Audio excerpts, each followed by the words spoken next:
खुदा यीशु मसीह के अजीम नाम में आप सबको सलाम। आप सब खुश हैं? आइए पाक रूह के लिए ज़ोरदार ताली बजाइए। हालेलुया। मेरा दिल खुदा की पाक हुज़ूरी में शुक्रगुज़ारी से भरा है आज की सुबह के लिए और आप तमाम लोगों के लिए। सुबह तकरीबन कोई 5:30 बजे जब मैं निकला बाहर तो ज़ोर की बारिश हो रही थी और अभी तक भी स्टिल रेनिंग। और मैं सोच रहा था कि अगर हमारे पास आज ये बिल्डिंग की बरकत ना होती, अगर आज हमारे पास ये हैकल जो खुदा ने हमें बख्शी है अगर ये ना होती तो मेरा ख्याल है मुमकिन नहीं था कि आज का दिन हम इबादत कर पाते हैं।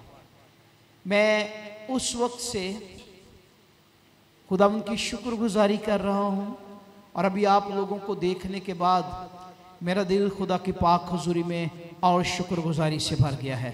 आइए पाक रूह के लिए ज़ोरदार ताली बजाइए क्योंकि वो कदूस और मेहरबान है और उसके वादे ला तब्दील हैं। लास्ट संडे हमने कलाम मुक़द्दस में से सुना था और हमने सीखा था। किसी को याद है वो वर्स? किसी को याद है जी?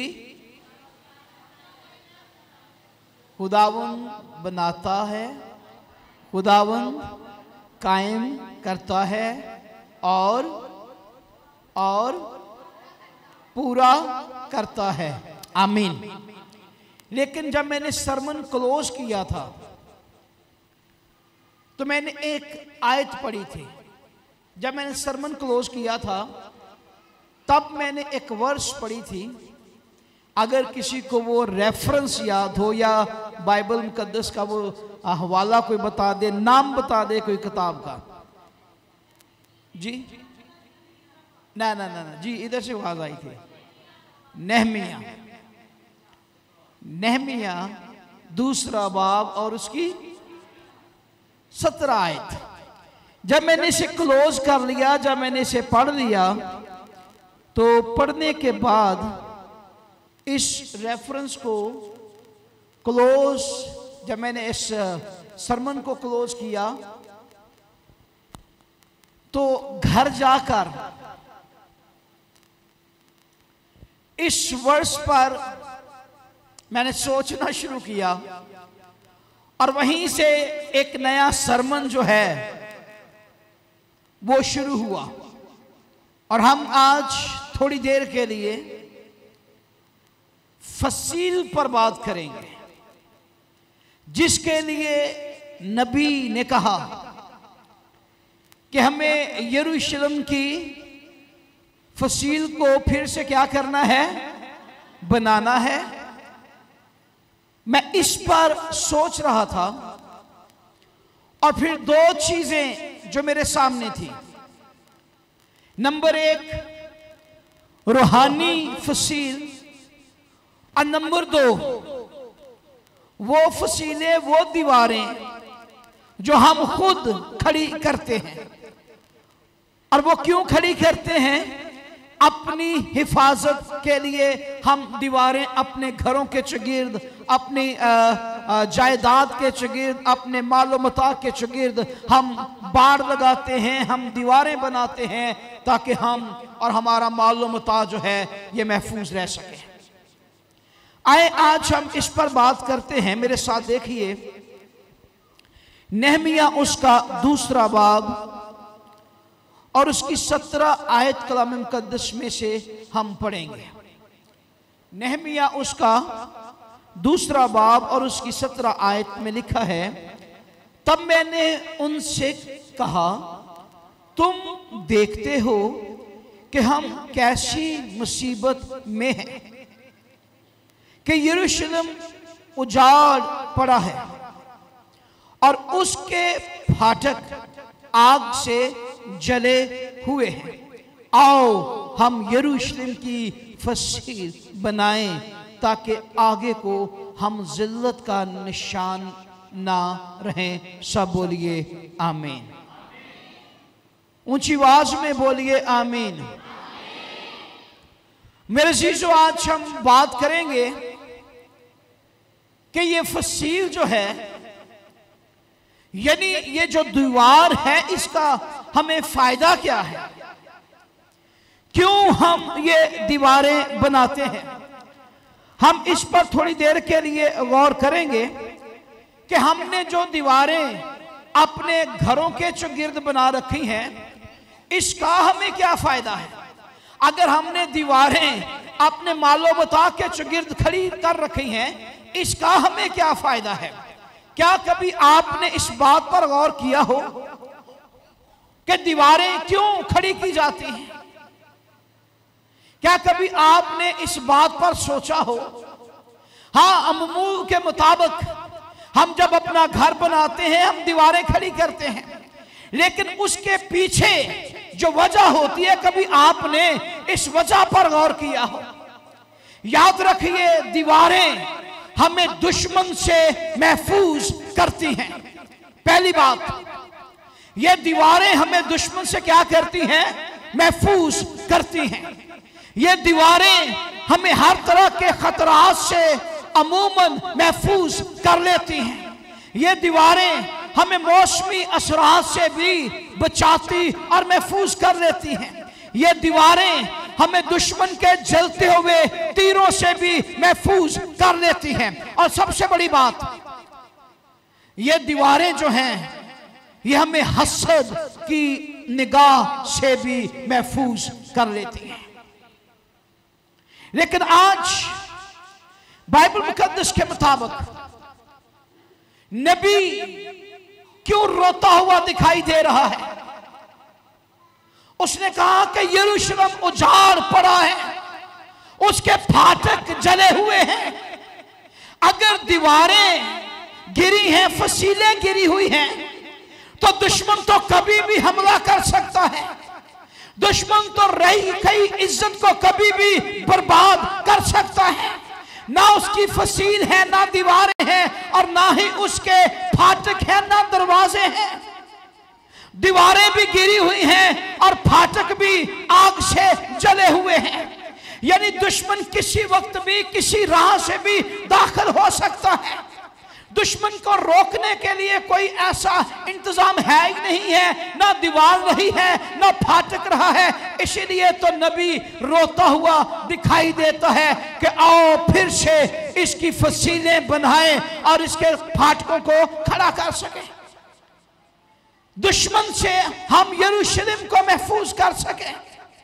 हमें आज इस बात पर गौर करने की जरूरत है कि आज बाइबल मुकद्दस के मुताबिक तो हम फसील की बात कर रहे हैं, दीवारों की बात कर रहे हैं। अगर दुनिया के अंदर आप देखें, अगर हिस्ट्री या तारीख को देखें आप, उसमें भी आपको बेशुमार बड़ी बड़ी दीवारें, बल्कि बाइबल मुकद्दस में से भी आपको बड़ी बड़ी दीवारें जो हैं ये नजर आएंगी। अगर हिस्ट्री में देखा जाए तो बाबल के बुर्ज की तो हम बात करते हैं, कभी बाबल की दीवार पर भी आपने गौर किया हो।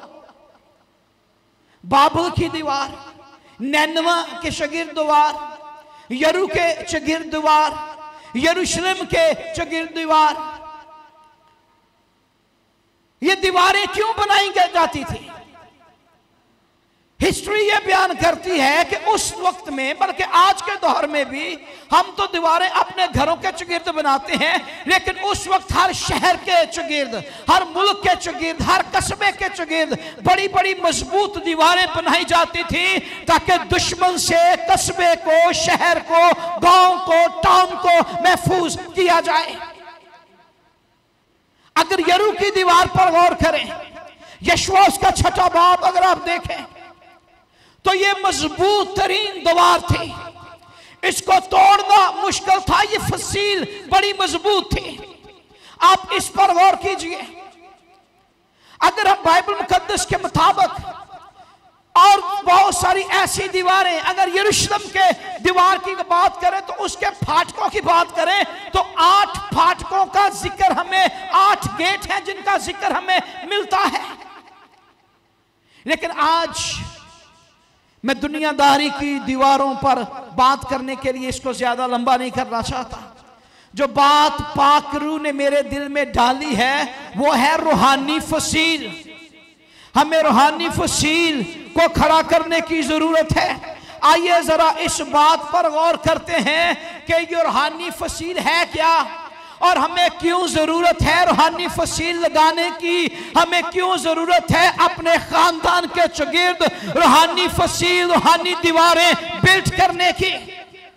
ये दुनियादारी की दीवारें, चाहे दीवारें चीन की बात कर लें, चाहे नैनवा की दीवार की बात कर लें, चाहे यरू की दीवार की बात कर लें, चाहे यरूशलेम के दीवार की बात कर लें, आप ये तो इंसानों ने अपने हाथों से बिल्ड की हैं।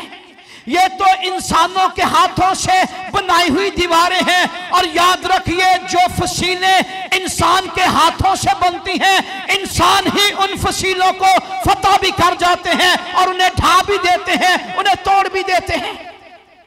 लेकिन बात करना चाहता हूं रूहानी फसील की, बात करना चाहता हूं रूहानी दीवार की, जो इंसान नहीं बना सकते। ना इंसान उस फसील को खड़ा कर सकते हैं। जो फसीलें इंसान बनाते हैं ये एक ही जगह पर कायम रहती हैं, ये अपनी जगह छोड़कर मूव नहीं कर सकती। लेकिन याद रखिए, रूहानी फसील जो लश्करों का खुदा लगाता है, आप जहां कहीं मूव करेंगे, आप जहां कहीं जाएंगे, आपका घराना जहां कहीं जाएगा, रूहानी फसील आपके खानदान के साथ साथ मूव करेगी, क्योंकि उसका बनाने वाला इंसान नहीं बल्कि लश्करों का खुदा है। हालेलुया। हम खुद से अगर दीवारें बिल्ड करें, हम खुद से अगर दीवारें बनाएं, अपने घर के चुगिर्द बनाएं, तो क्या आप अपनी हिफाजत के लिए घर की दीवारों को उठाकर जब कभी दूसरे शहर में जाएं तो साथ लेकर जाएंगे? बताइए। क्योंकि दीवारें तो हिफाजत के लिए बनाई जाती हैं। क्या ये बात सच है कि नहीं? कहीं चोर आपके घर में दाखिल ना हो, कोई जंगली जानवर दाखिल ना हो, कई और ऐसे कई मामलात हो सकते हैं। तो क्या जब आप मूव करते हैं तो आप इन फसीलों को, इन दीवारों को साथ लेकर जाएंगे हिफाजत के लिए? आप उन दीवारों को नहीं लेके जा सकते, क्योंकि वो दीवारें मैन मेड हैं, वो इंसानों की बनाई हुई फसीलें हैं। और वो आपकी हिफाजत भी एक लिमिट तक कर सकती हैं।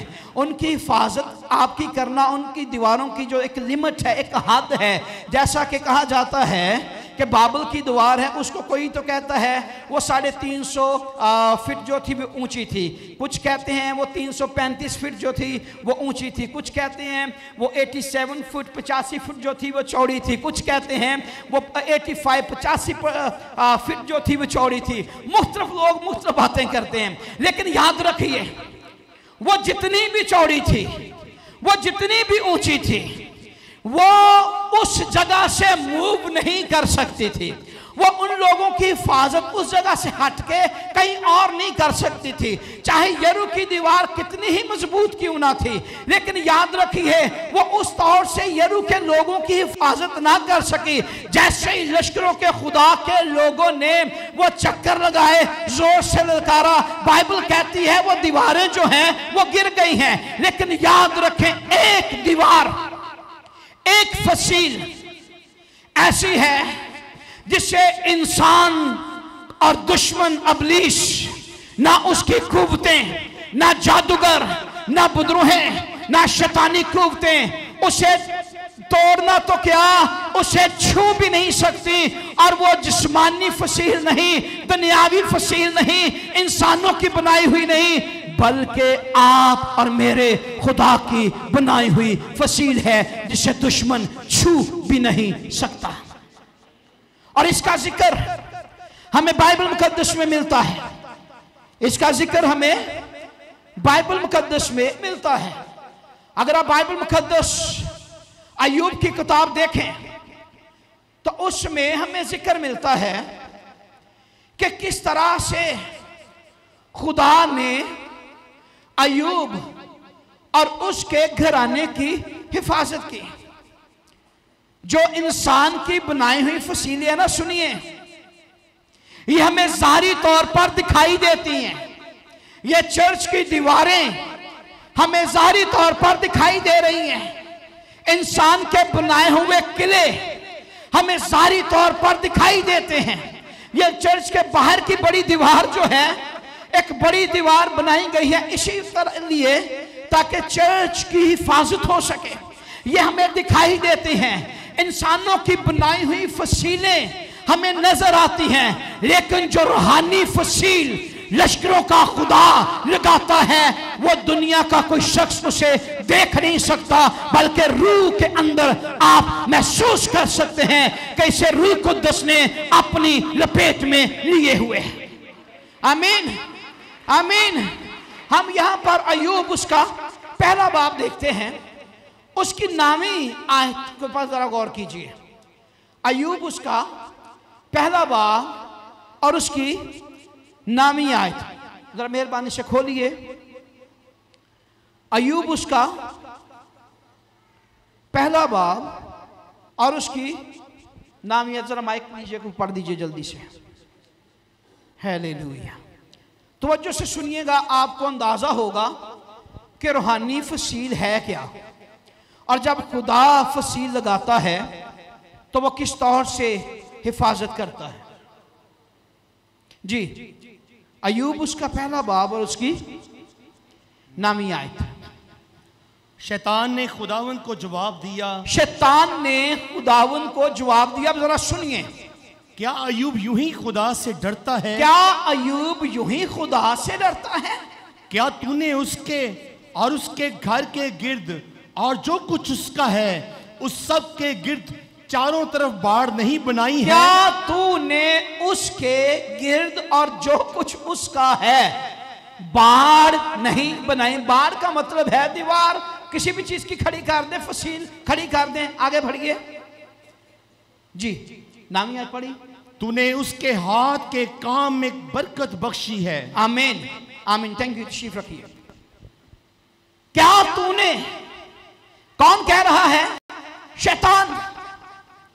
शैतान इस बात को खुद कह रहा है कि क्या तूने अय्यूब और जो कुछ उसका है उसके गिर्द क्या तूने बाड़ नहीं बनाई हुई? क्या तूने दीवार खड़ी नहीं की?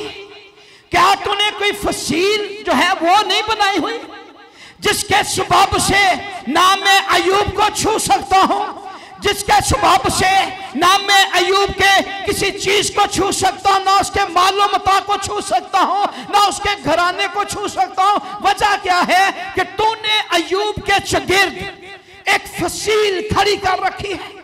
तूने अय्यूब के चगिर्द एक बाड़ बना रखी है, और वो बाड़ इंसानों की बनाई हुई नहीं है। अगर इंसानों की बनाई हुई होती तो दुश्मन अबलीस कब का उसे क्रॉस कर चुका होता। अगर हाथों की ईंटों की दीवार बनाई हुई होती तो कब की गिरा दी जाती। लेकिन ये वो दीवार है कि दुश्मन इस बात पर मजबूर हो चुका है खुदा से कहने के लिए कि मैं अय्यूब को नहीं छू सकता, मैं उसके घराने को नहीं छू सकता, उसके मालो मता को नहीं छू सकता। इसकी वजह यह है कि तूने उसके चगिर्द बाड़ लगाई हुई है। अगर बाड़ खुदा की तरफ से है तो फिर उसे कौन तोड़ सकता है? अगर फसील खुदा की तरफ से है तो फिर उसे कौन क्रॉस कर सकता है? अगर फसील खुदा ने कायम की है तो दुश्मन अबलीस कैसे उसे क्रॉस कर सकता है? गौर कीजिए इस बात पर। यह फसील रूहानी फसील है। यूब के चगिर्द फसील, उसके मालो मता के चगिर्द फसील, उसके घराने के चगिर्द फसील। हम अक्सर परेशान रहते हैं अपने घराने की वजह से। अगर बच्चे बाहर चले जाएं तो परेशान, अपने बिजनेस की वजह से, अपने खानदान की वजह से। लेकिन याद रखिए, अगर आप इस सिचुएशन में हैं तो फिर आज जरूरत है खुदा की पाक हजूरी में आंसू बहाए बहाइए और उसे कहिए कि ऐ खुदा, जिस तरह तूने अय्यूब के चगिर्द वो फसील लगाई, जिस तरह तूने बार अय्यूब के घराने के चगिर्द लगाई, आज मेरे और मेरे घराने के चगिर्द भी वही बार जो है, वही फसील जो है मसीह के नाम से कायम कर दे, ताकि दुश्मन जो है ना मेरे घराने को, ना मेरे बच्चों को, ना मेरे बिजनेस को, ना मालो मता को कभी छू ना सके। मैं ईमान रखता हूं इस बात पर, जिस रोज आप इस बात का इकरार करेंगे, वो फसील जो रूह पाक की है वो आपके घराने के चगिर्द कायम हो जाएंगे। आमीन। अगर हम फिर वापस आना चाहता हूं, अगर हम बात करें दुनियादारी की फसीलों की, मैंने पहले कहा ये एक ही जगह पर कायम रहती हैं। ये फसीलें एक शहर को महफूज करने के लिए, मुल्क को महफूज करने के लिए, या किसी कबीले को महफूज करने के लिए बड़ी बड़ी बनाई जाती, लेकिन पाक रूह की फसील जो खुदा की तरफ से फसील है, वो ये इंतज़ार नहीं करता कि पूरे घराने को ही लगेगी तो ये बचेगा, या पूरे शहर को ही लगेगी तो आप अगर अकेले एक पर्सन भी हैं, आप अकेले शख्स भी हैं, तो मैं ईमान रखता हूं खुदा अपनी फसील आपके चगिर्द भी कायम करने की कुदरत रखता है। आमीन, आमीन। अगर हम बात करें यहां से बढ़ते बढ़ते कौम बनी इस्राइल की, अब जरा इस पर गौर कीजिए, इस बात पर। खुरूज की किताब अगर आप देखें तो खुरूज उसके 14वें बाब और उसकी 19वीं आयत से पढ़िएगा। आप घर जाकर पढ़ लीजिएगा, मैं बस चलते चलते आपको बताता जाता हूं। खुरूज की किताब अगर आप देखें तो ये फसील जो खुदा ने लगाई, जरा इस पर गौर करें कि एक बड़ी कौम, एक बड़ा वॉल लोगों का, लाखों की तादाद। यहां पे तो हमें अय्यूब का घराना ही नजर आ रहा है ना, लेकिन आगे जरा थोड़ा सा और बढ़िए, देखिए जरा यहां पर एक घराना नहीं बल्कि लाखों की तादाद में लोग, जिन्हें खुदा मुल्क मिस्र से निकाल लाया, और उनके चगिर्द भी आप समझने फसील कायम थी। अगर आप बाइबल मुकद्दस को देखें 14वें बाब की 19वीं आयत से, तो वहां पर लिखा है कि दुश्मन जो है फिरौन की फौजें इस्राएल पर चढ़ी आती थी। इस्राएल जान बचा रहा था, लेकिन एक वक्त ऐसे आया, आगे पानी है, पीछे फौजें हैं, आगे बढ़ेंगे तो पानी मारेगा, पीछे जाएंगे तो फौज मार देगी। लेकिन खुदा अपने लोगों को कैसे छोड़ सकता है? कलाम में लिखा है कि खुदा का फरिश्ता, वही जो कभी बादल के सतून में, कभी आग के सतून में उनके आगे आगे चलता, लेकिन यहां पर लिखा है कि जैसे आगे पानी है, पीछे फौजें हैं, वहां पर इस्राएल भी रुक गया है, फौजें भी रुकी हैं, लेकिन बाइबल कहती है कि खुदा का फरिश्ता आगे से हटकर उनके पीछे आकर उनके लिए खड़ा हुआ है। और जैसे आकर खड़ा हुआ है, उसके बाद एक काम हुआ है। कलाम में लिखा है वो बादल उनके पीछे आकर ठहर गए। उसी बादल में अंधेरा भी था, उसी बादल में आग भी थी, रोशनी भी थी, लेकिन हुआ क्या है? उस फसील ने दुश्मन को सारी रात रोके रखा है। फिरौन की फौज एक कदम आगे ना बढ़ पाई ताकि इस्राएल पर हमला कर सके। वजह क्या थी? खुदा ने अपने फरिश्ते को फसील बनाकर उनके दरमियान खड़ा कर दिया था, और फिर फिरौन के सारे सिपाहियों पर एक दहशत छाई हुई थी। और दहशत क्या थी? कि बादल ने उनका रास्ता रोका हुआ है, आग ने उनका रास्ता रोका हुआ है, और अंधेरी रात ने उनका रास्ता रोका हुआ है। खुदा अपने लोगों को महफूज करना, खुदा अपने लोगों को बचाना जानता है, खुदा अपने लोगों को गिर्द फसील लगाना जानता है।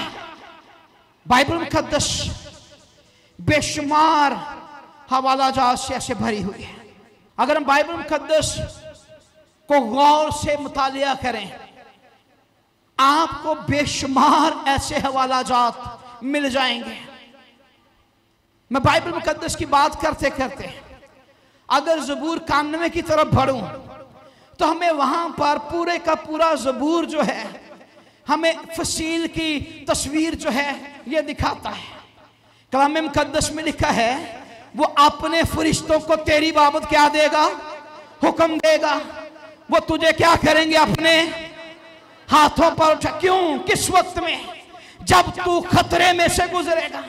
अगर ज़बूर नवीस को देखें तो वही ज़बूर नवीस फिर कहता है, खा मौत के साए की वादी में से मेरा गुजर हो, मैं किसी बुला से ना डरूंगा। वजह क्या है, क्योंकि वो जानता है अगरचे मैं आबादी में से गुजर रहा हूं, अगरचे मैं मौत की वादियों में से गुजर रहा हूं, अगरचे मैं वीरानों में से गुजर रहा हूं, लेकिन मेरे चगिर्द एक फसील कायम है जो इंसानों की बनाई हुई नहीं बल्कि लश्करों के खुदा ने कायम की हुई है। अगर मैं मौत के साए की वादी में से गुजरूंगा तो भी मुझ पर कोई खतरा ना आएगा। उसकी वजह वो फसील, उसकी वजह क्या है, फसील वो रूहानी दीवार जो खुदा ने उसके चगिर्द लगाई है। ऐसे थोड़ी कलाम मुकद्दस में लिखा है उसके बाजुओं में तुझे क्या मिलेगी, उसके बाजुओं में तुझे क्या मिलेगी, वो तुझे अपने बाजुओं में क्या देगा, वो तुझे अपने परों में, वो तुझे अपने परों में, उसके पर ईमानदारों के लिए फसील का काम करते हैं। हालेलुया।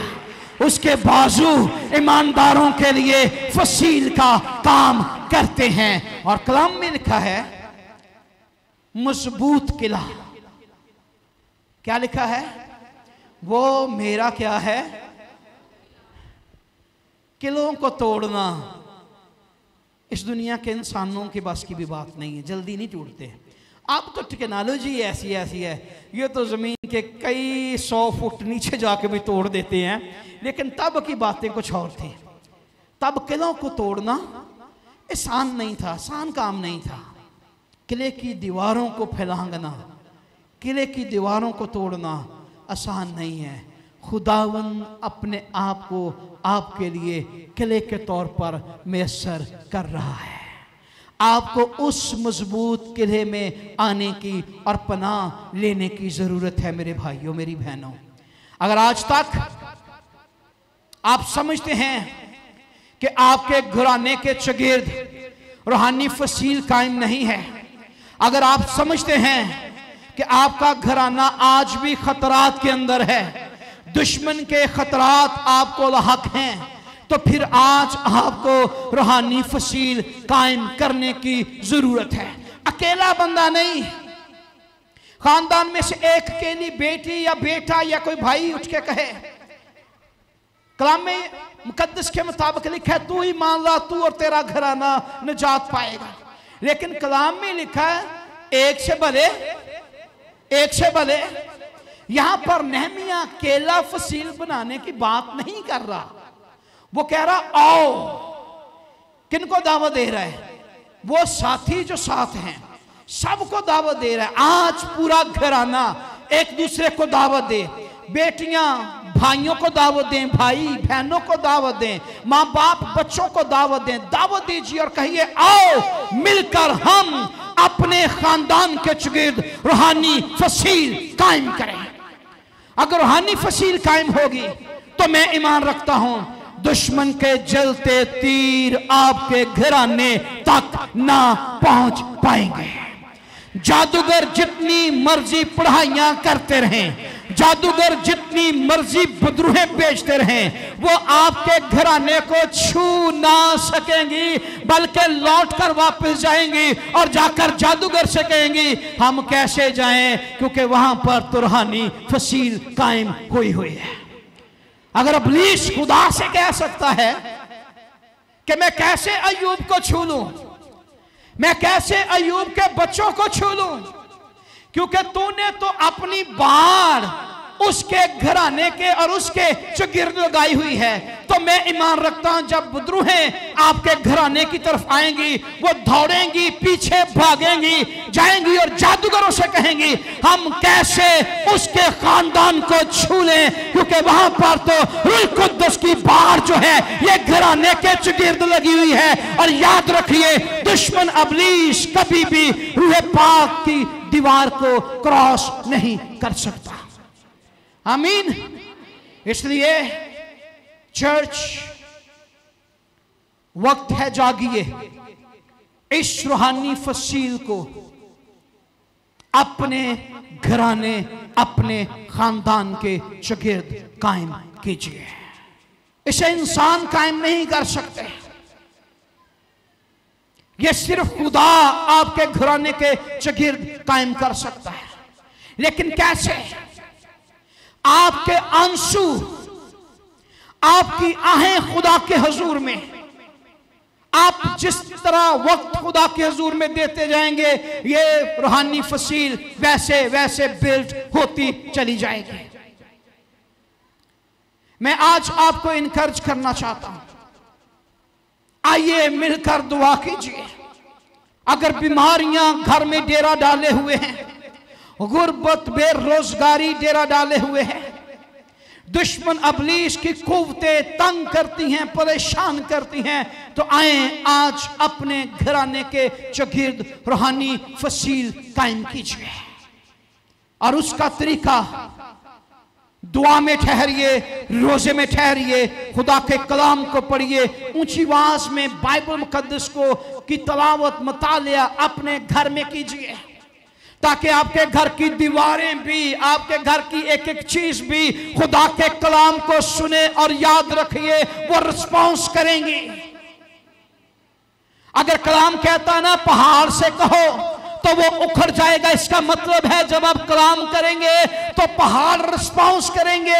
मैं ईमान रखता हूं जब आप अपने घराने के अंदर खुदा के कलाम को पढ़ेंगे, खुदा के कलाम को जारी करेंगे, आपके घर की एक एक चीज यीशु के नाम से रिस्पॉन्स करेगी।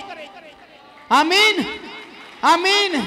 गुर्बत यीशु के नाम से निकलेगी, बेरोजगारी आपके घर से जाएगी, बीमारियां आपके घर से जाएंगी, अब्रॉड के दरवाजे आपके लिए, आपके घराने के लिए खुलेंगे, रिस्पॉन्स करेगी चीजें। लेकिन कब? जब आप खुदा का कलाम अपने घर में बोलेंगे। इसी के सबब खुदा के फजल से आपके घराने के चगिर्द ये रूहानी फसीलें कायम होंगी। खुदा आपको बरकत दे। God bless you.